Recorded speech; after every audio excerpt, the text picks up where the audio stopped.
অ' বৰা বৰা অ' বৰা এখন পুৱাই পুৱাই কি কৰি ফুৰিছে আপুনি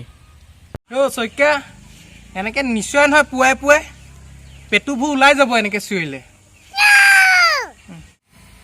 হেৰ' বৰা পুৱা গধূলি এইখন কৰি ফুৰাতকৈ অকণমান ল'ৰাটোক নেচাই কেলে হেৰ' ল'ৰাটোৰ অংক বহীখন দিলে চালেনে ফেইল কৰিছে ফেইল এনেকৈ হ'লে কি হ'ব পুৱা হ'লে এখন দেখোঁ সন্ধিয়া হ'লে কিবা বোলে সেই ইভিনিং ৱাকডাল কৰিবলৈ যায় অকণমান ল'ৰাটোক চাবচোন বৰা হা এনেকৈ হ'লে নহ'ব নহয় বৰা হা সি ফেইল কৰিছে পুৱা গধূলি তাক চাব লাগিব দেই এনেকুৱা হ'ল নেকি পিছে এটা কথা ন আপোনাৰ ল'ৰাটো অংক বহীত কিমান পালে সি কেনেকৈ পাছ কৰিব আপোনাৰটো পৰা চাই লিখিছিলে আকৌ